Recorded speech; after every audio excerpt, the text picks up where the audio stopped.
മുഴക്കുന്ന് ശ്രീ മൃദംഗ ശൈലേശ്വരി ക്ഷേത്രത്തിലേക്ക് പോക്കാന്നേ. അപ്പം വീട്ടിൽ നിന്ന് ഒരു മണിക്കൂറിന് മേലെ യാത്രയുണ്ട്. എങ്കിലും നമ്മൾ ഇടയ്ക്കൊക്കെ പോവാറുണ്ട്. അങ്ങനെ ഒരു കഥ ഞാൻ പറയട്ടെ. എനിക്ക് ദേവി ഒരു അനുഗ്രഹം തന്ന കഥാന്നോ അങ്ങനെ എന്തൊക്കെ വേണമെങ്കിൽ വിചാരിക്കാം. എങ്കിലും എൻ്റെ ഒരു അനുഭവം ഞാൻ പറയാം. പല അനുഭവങ്ങൾ ഉണ്ടായിട്ടുണ്ടെങ്കിൽ ഒരു കുഞ്ഞു കഥ. അതായത് അജ്വലിന് വിദ്യാരംഭം കുറിച്ചത് കൊല്ലൂർ ശ്രീ മൂകാംബിക ക്ഷേത്രത്തിൽ വെച്ചായിരുന്നു. അപ്പൊ ഞാൻ വെച്ചു അടുത്ത കുട്ടിയായ നമുക്ക് ഇവിടുന്ന് തന്നെ എഴുതിപ്പിക്കാം, ഒരാളെ മാത്രം അങ്ങനെ ഇതാക്കറല്ലോ എന്ന് വിചാരിച്ചിട്ട് അങ്ങനെയൊക്കെ മനസ്സിൽ വിചാരിച്ചു. പക്ഷേ ആമി ജനിച്ച് ഹരിശ്രീ കുറിക്കേണ്ട സമയമാകുമ്പോഴേക്കും കോവിഡ് എന്ന മഹാമാരി നമ്മളെ പിടിമുറുക്കി എല്ലാവിടെയും ലോക്ക്ഡൗൺ ആയി. അങ്ങനെ അതായത് പല കുഞ്ഞുങ്ങൾക്കും ചോറൂണ് വരെ വീട്ടിൽ നിന്ന് കൊടുക്കുന്ന സമയം. എനിക്കിങ്ങനെ അതിയായ ആഗ്രഹം ഉണ്ടായിരുന്നു വീട്ടിൻ്റെ അടുത്തുള്ള ഏതെങ്കിലും ഒരു അമ്പലത്തിൽ വെച്ചിട്ടെങ്കിലും കൊടുക്കാൻ പറ്റണേ, ഹരിശ്രീ എഴുതിക്കാൻ പറ്റണേ എന്നെല്ലാം ഇങ്ങനെ വിചാരിച്ച് എപ്പോൾ ഒരു ടെൻഷൻ പോലെയായിരുന്നു. അങ്ങനെ കുറേ ഇങ്ങനെ ചിന്തിച്ചും മനസ്സിലിങ്ങനെ ഒരുമാതിരി ആയിരുന്നു. അങ്ങനെ ഇരിക്കുമ്പോൾ നമ്മളൊരു ദിവസം ഉച്ചക്ക് ഭക്ഷണമൊക്കെ കഴിച്ച് അവിടെ വീട്ടിൽ കിടക്കലായിരുന്നു. പെട്ടെന്ന് എന്നോട് ആരോ വന്ന് പറഞ്ഞ പോലെ നാളെ ഹരിശ്രീ എഴുതിച്ചോലോ, നാളെ ഹരിശ്രീ എഴുതിച്ചാലോ, അങ്ങനെ പെട്ടെന്ന്. അതിപ്പോൾ ആരും വിശ്വസിക്കൂലെങ്കിലും ഞാൻ പറയാം. അപ്പോൾ കൊല്ലൂരിൽ നിന്ന് ഹരിശ്രീ എഴുതിക്കണമെങ്കിൽ ഡേറ്റും സമയവും കാര്യങ്ങളും ഒന്നും നോക്കണ്ട, വേഗം പോയിട്ട് എഴുതിക്കാം.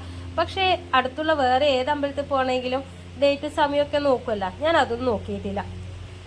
അപ്പോൾ ഇതാനോട് പറഞ്ഞ് അങ്ങനെ ഇപ്പം പോവാൻ പറ്റുമോ വിചാരിക്കുമ്പോൾ അങ്ങനെ ഇങ്ങനെയാന്നൊക്കെ പറഞ്ഞ് വൈകുന്നേരം ആയാലും മൂപ്പറും പറഞ്ഞു എന്നാൽ പോവാലാന്ന്. അപ്പോൾ ആ അമ്പലത്തിൽ ഹരിശ്രീ എഴുതിക്കോന്ന് പോലും നമുക്ക് അറിയില്ലായിരുന്നു.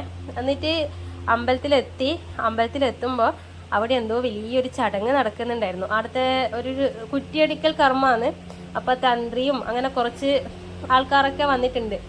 അപ്പം ഹരിശ്രീ എഴുതിക്കാൻ വേണ്ടിയിട്ട് മുണ്ട് വാങ്ങാൻ വേണ്ടിയിട്ട് ഒരു കടയിൽ കയറിയാരോ അവിടെയുള്ളവർ പറഞ്ഞു മോളെ ചോറ് കൊടുക്കാനാന്നോ. ഞാൻ പറഞ്ഞ എല്ലാ ഹരിശ്രീ എഴുതിക്കാനാ. നല്ല ദിവസമാണ്, നല്ല സമയമാണ് നിങ്ങൾ വന്നത്, ഡേറ്റ് നോക്കിനോന്നൊക്കെ ചോദിച്ചു. ഞാൻ പറഞ്ഞില്ല, എന്നാൽ നല്ല സമയമാണ്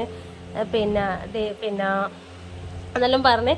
അങ്ങനെ ആ ഒരു മുഹൂർത്തത്തിലാണ് ആമിക്ക് ഹരിശ്രീ എഴുതിച്ചത്.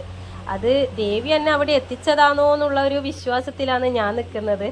ഇപ്പം പലതും പറയുമെങ്കിലും എൻ്റെ വിശ്വാസം എന്നെ കാക്കട്ടെ.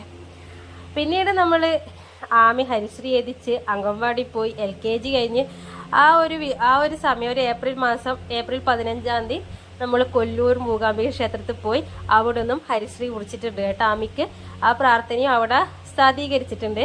അങ്ങനെ ആമി 2 സ്ഥലത്തുനിന്ന് ചോറൂണ് കഴിച്ചു, 2 സ്ഥലത്തുനിന്ന് ഹരിശ്രീ എഴുതിച്ച ആളാണ് കേട്ടാ. പറശ്ശിനിന്നും മുഴക്കുന്നും ചോറൂണും കഴിഞ്ഞു, കൊല്ലൂർ അമ്പലത്തിൽ നിന്നും ഇവിടെ നിന്നും ഹരിശ്രീ എഴുതിച്ചു. അങ്ങനെയൊക്കെ ഓരോ വിശ്വാസങ്ങളാണ്.